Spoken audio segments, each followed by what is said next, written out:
Hey friends, it's Asher Whitmer with Unfeigned Christianity. I am starting something new this month. November of 2022 marks the 4-year anniversary of my book, Live Free, Making Sense of Male Sexuality. Now, there's a few things that I'm excited to announce. One is that we are in the process of developing a video series that accompanies this book. It's actually standalone. It's going to be completely separate from the book. But if you've read the book and you would love to take a small group through it and kind of have it be a way of helping other people find healing from their sexual struggles, sexual addictions, and so forth, then the small group study will be a great resource for that. So stay tuned. It probably won't be produced in the maybe in the next year. Hopefully, we'll see. But that's exciting. We are actively. I think I've mentioned it, talked about it before. We've had some starts on the project, but this is kicking into gear. We are going forward with it. I've heard a lot of feedback from different pastors and just men who work with younger men who long for a video course to go with it. It's just easier to engage. Some guys don't read books, and so I'm excited to bring this resource to you, hopefully in the next 12 months. The other thing I'm excited about, I'm also somewhat embarrassed about. Perhaps the biggest failure I've had as an author is the audiobook version for this book. And I'm not going to get into it all here. I had no clue what would go into producing an audiobook. And I've several different times wanted to crawl in a hole because I promised early buyers of the book a free copy of the audiobook, and then it's been one failure after another to get the audiobook produced. I was trying to produce it on Amazon through Audible. I published this through Amazon, and I have decided that I'm just going to I have the tracks. I'm going to develop my own version of the audiobook. It's not going to be on Amazon, at least not now. But I'm going to follow through and get the audiobook available. And so by the end of November, you should be able to access those of you that bought the book as a part of that promo way back 4 years ago. You'll get a free version of it. But then anybody else who wants an audiobook as a part of the membership program to Unfeigned Christianity, you get a free copy of the audiobook. So even if you want to just sign up for a month, get the audiobook, and then discontinue your membership, you can do that. I'd love if you stay on continually and take full advantage of all the resources that are on the membership. But I'm totally cool. If you've been waiting for an audiobook and you just want the audiobook, you sign up for that 1 month, you download the MP3 of the audiobook, and then you have it for your own personal use. That way, it's not near as professional as if we were able to produce it through Amazon. And maybe I'll still follow through, but I'm kind of at my wit's end. And truthfully, this year we have made a huge move as a family and so forth. And so I really haven't been even attempting to solve the problems that I bumped into with the audiobook until the last couple of weeks here. And I've just been trying to figure out how can I follow through, get the audiobook available. And that's how I'm going to do it. So as those of you that bought the book and you were promised the version of the audiobook, you'll get that. You'll get an email about that and access to it. And then the rest of you, if you would like a version of the audiobook, just become a member of Unfeigned Christianity and you'll get access to the audiobook as well. The third thing that I'm excited to do is on this 4-year anniversary. I'm going to start something. And there's various reasons for why I'm doing this. It's one of the most exciting things for me, actually. I was told early on by a man who had years in the public eye, public speaking. This was honestly like one of the things that kind of kick-started me as an author. He said, I was talking to him once, and he said, don't let the fact that 20 years from now you're gonna say it differently keep you from saying it now. I was talking to him at that time about writing a book, I never published that book. I never I never even really wrote it a whole lot, but I was just like expressing interest about a book and how I wanted to write. And I can't remember if I was 18 or 19 at the time, but I just remember that revolutionized my perspective as an author, as a speaker, as someone who teaches. I think we all deal with this sense of like, who are we like to say something about anything? Some of us are either naive or arrogant enough to just like share our opinions anyways. But the reality is, the farther we go and the more we grow in life, the more uncertain and we realize, I don't know everything. And so just because you write a book, especially, it's one thing if you write a storybook, right? And you can just tell a cool story. But when you write a book like this that is attempting to help people overcome something, you're kind of suggesting that you know something about this, that you can help people with it. And I don't know, like sometimes you feel mixed things about it. Like I have dealt with a lot. I think a lot of Paul, like how he talks about he beats his own body, makes it a slave so that he does not disqualify himself after he is taught. I've thought about that a lot. I dealt with more temptations in the area of sexuality during the process of writing and producing this book than I had in a long time, maybe even ever in my life, at least in my marriage. Um, and so the devil, especially when we're talking about things of God and faith, I absolutely believe that there's there's an enemy who wants to derail us, who wants to make us say, see, you're not, who you thought you were. Um, and so I've definitely faced that. But one thing that has kept me going is, first of all, I've never been the person. I didn't like pull myself up by the bootstraps. I wasn't the one who gave myself victory. Jesus has given us victory, and Jesus wants to give you victory too. He wants to give all of us victory. And so that's a huge thing, is staying grounded in that. Like, just so Jesus gave me victory. Now I'm writing a book and all of a sudden I act like I gave myself victory? No. The devil can't thwart that. Jesus gave the victory. Pardon if you hear my kids just outside the door here, but they're having a fun time. Might bleed through a little bit. So that's one of the things, is that I know I have a lot to learn, and I know that I'm going to say it differently as the years go by. So that's one aspect. Another aspect is I'm in Bible college. I've been in Bible college for 5 years now. It's a 4-year program, but with a family and working full time and everything, it's been taking some time to get through it. But one of the things, like the more I'm in it, the more we do like academic study and reviewing like other people's works, and we'll read a book and then we'll interact with it and write papers on it and so forth. And so I've enjoyed, even as an author, interacting with other works out there that people have published. And so I might write a review on it. I might interact with it a little bit. And I've gotten some pushback to that. I don't know if sometimes they feel threatened, like you're attacking the person just because you're critiquing their work. And I don't, I've tried to be respectful to the people. I've tried to give a fair picture of the work of their book. Some of the more recent ones that I've done it to is Emerson Eggerich's book, Love and Respect, as well as I also did it to Voddie Baucham's book, Fault Lines.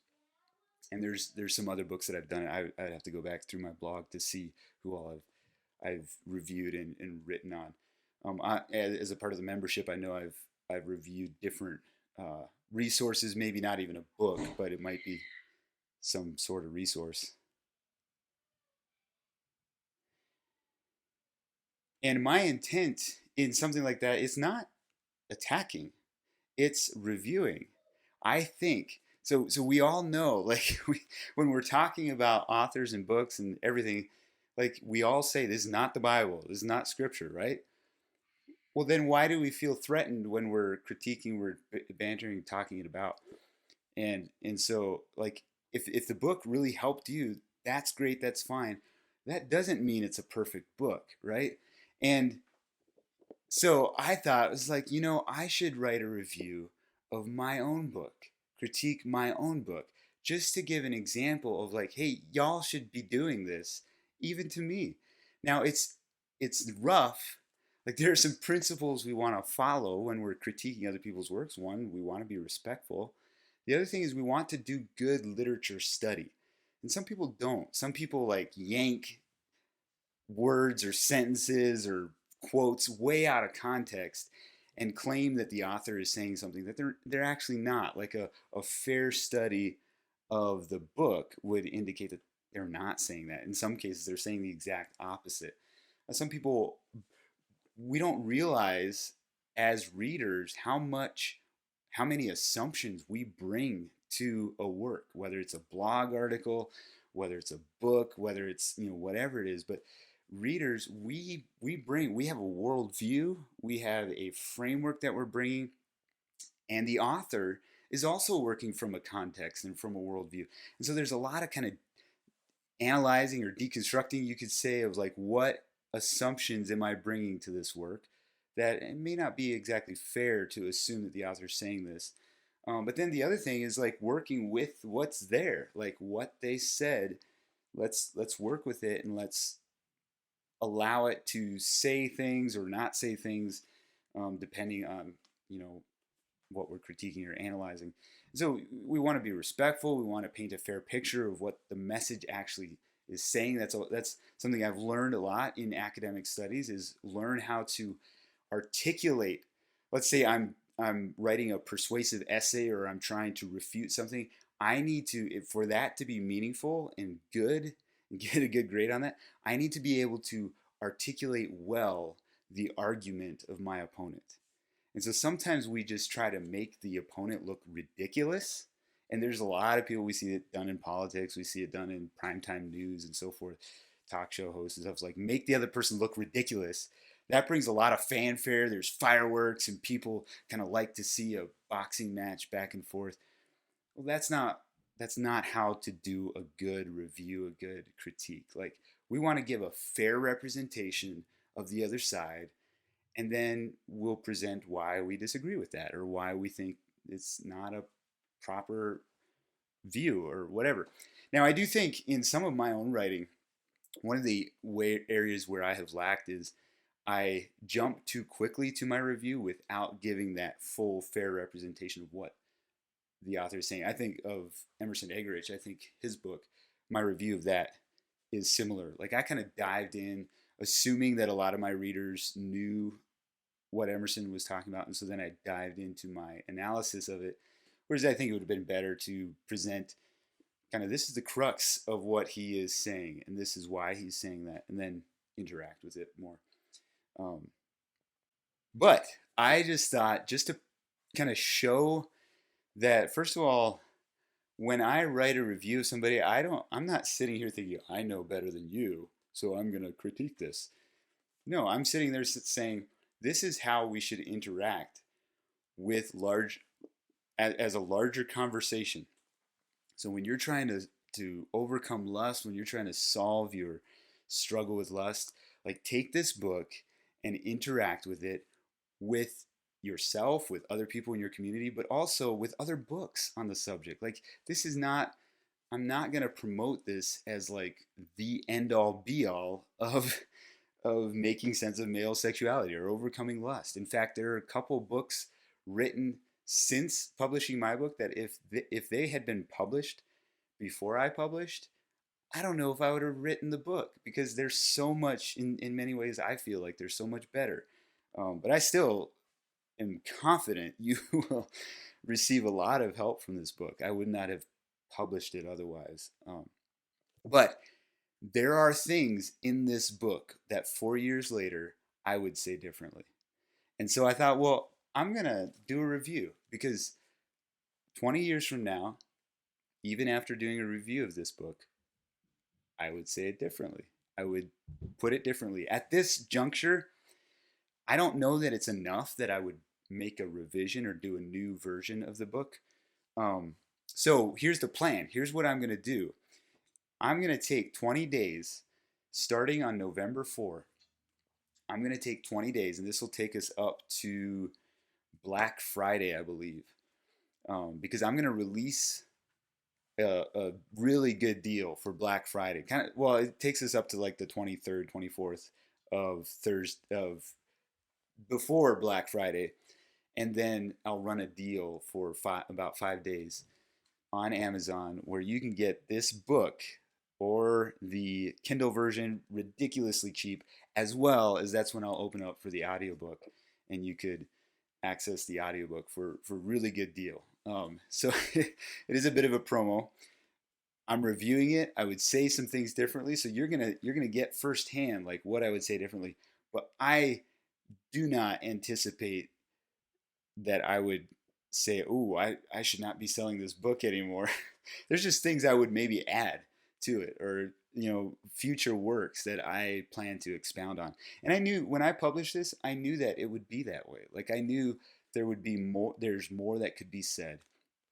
Um, there are some things though that, as I read through it, so it's been at least 2 years, maybe closer to 4 years since I've read through it.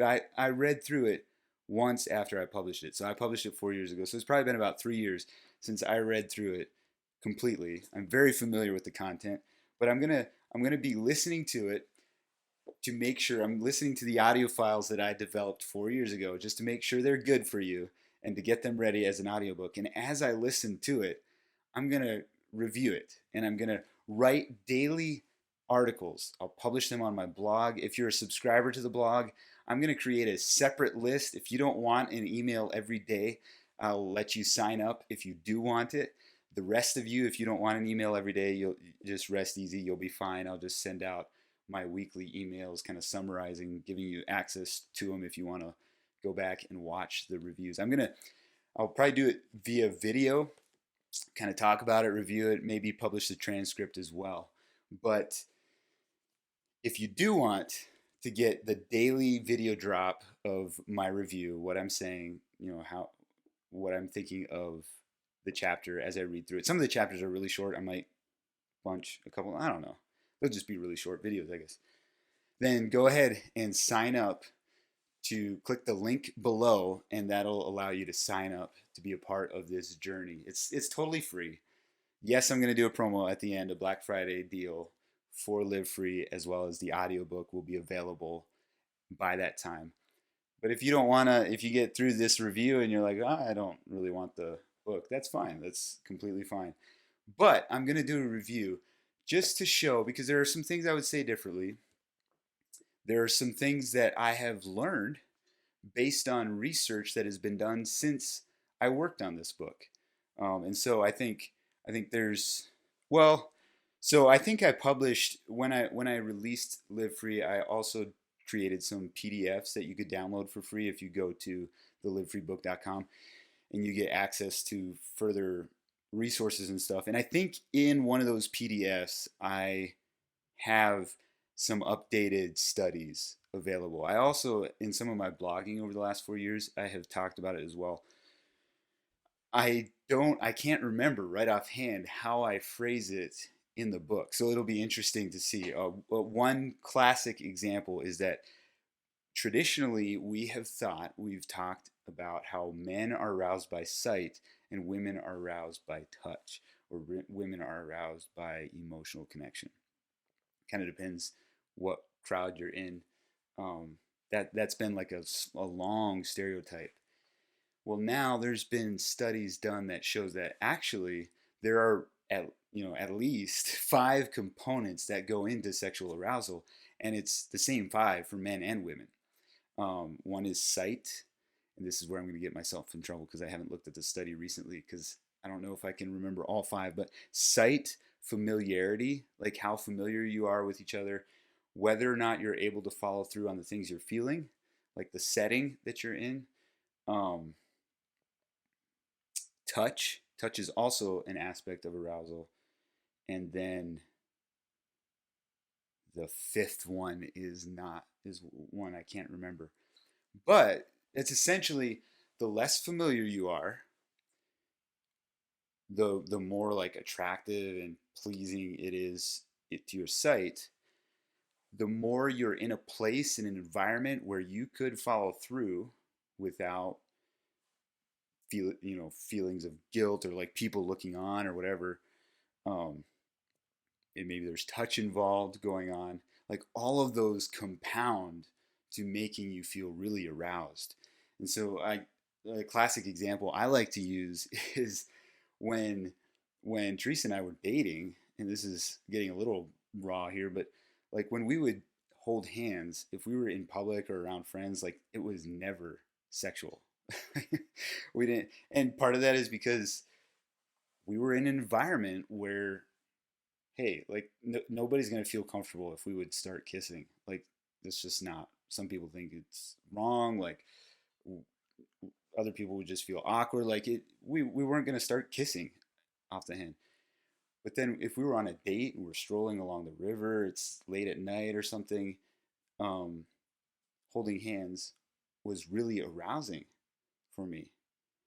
And I think part of that is like we were alone. It was just the two of us. Like we could kiss if we wanted to, and nobody would see. Nobody, would necessarily have an issue. Other than that, at that time, like while we were dating, Teresa and I didn't want to kiss. Well, now as we're married, holding hands isn't. It can become sexual. It can become arousing, but it's not. Like we hold hands all the time, and we're not necessarily sexually aroused. Well, why is that? Because we're way more familiar with each other now. Like then we were just dating. Now we've been married for 10 years. That's crazy. I still can't believe it. We have 4 kids. And so holding hands is a show of affection. It's just something we do when we're with each other.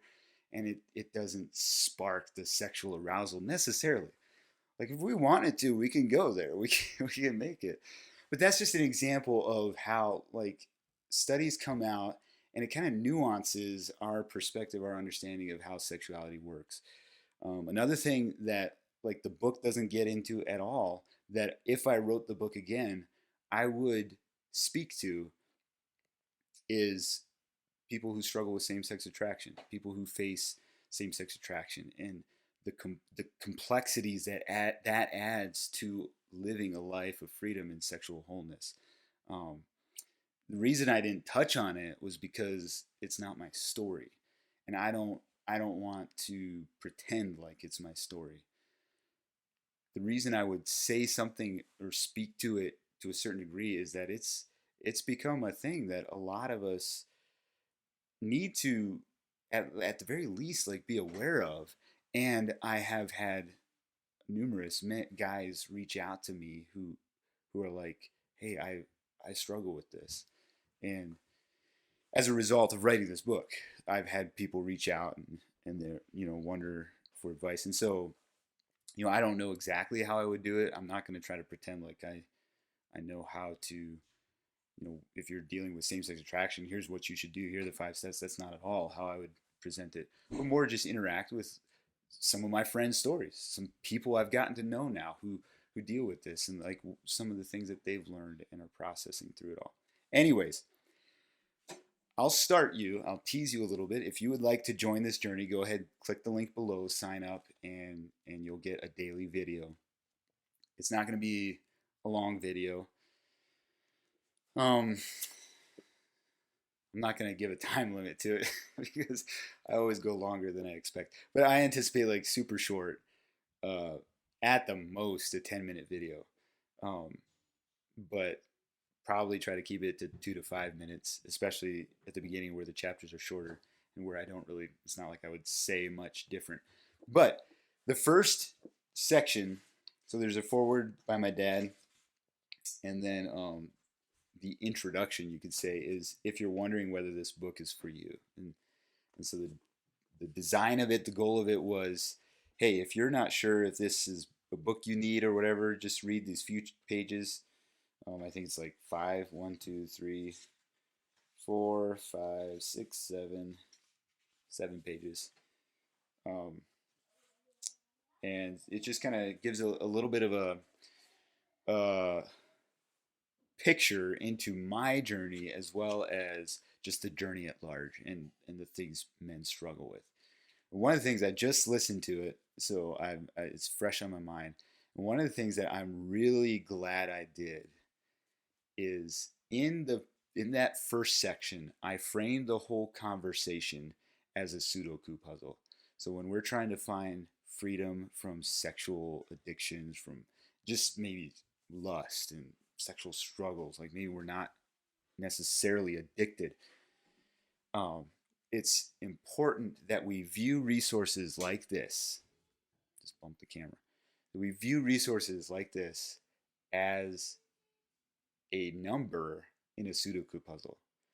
Because if you're like me, and this is how I was, like I would read all kinds of books. I would go to all kinds of lengths to try to come get free. Like this will fix it for me. I thought I read pretty much every book on the subject that was available at the time, but it didn't necessarily work. Like you could read the book, you could apply the things, you could pray the bondage breaking prayers, and it wouldn't necessarily work. And as I found freedom, I look back on all that. I say all of those did give me something. They nudged me further. And if you think of a Sudoku puzzle, I think the reason why sometimes it feels like something is like, aha, this was the secret, and then you'll share it with somebody else, and they'll be like, yeah, that's not super helpful or whatever. It's because for you, it was the last number in your box, and so now it's like, I'm freedom. Whereas for them, maybe out of 9 numbers, that's now the sixth or the fifth number or whatever. And so it's like, sure, that's great, that's helpful, but it didn't, like, there's still other things that it didn't seem to speak to or whatever.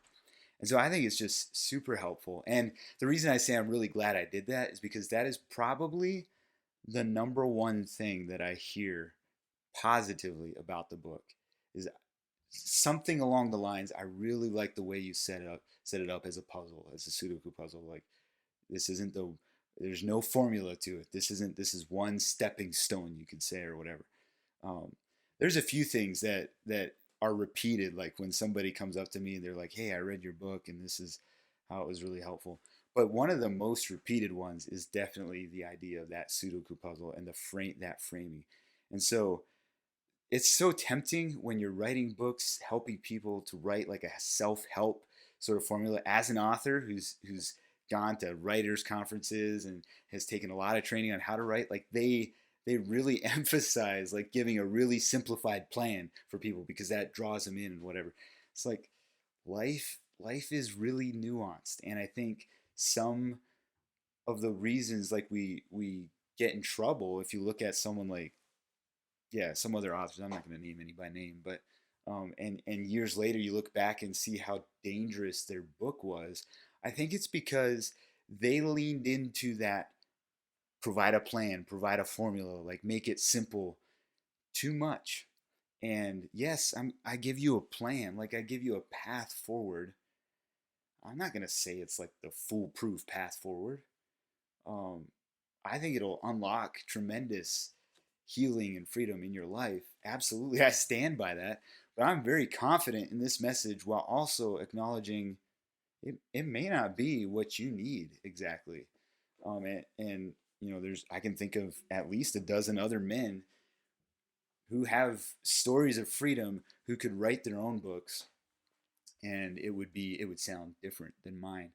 And so like I don't want to be blind to the nuance and the complexity of life, particularly of an issue like this.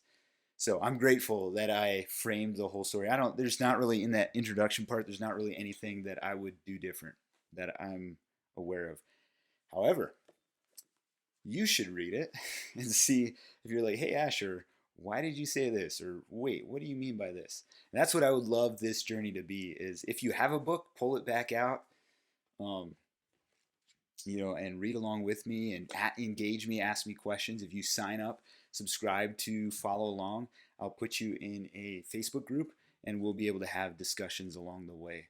Um, I may share some of these videos every now and then on my main Facebook page, but I'll keep just so if people are really don't want to see that every single day.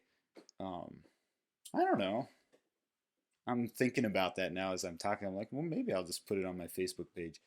Um, I don't really have time to like try to put content on the Facebook page as well as in a private group.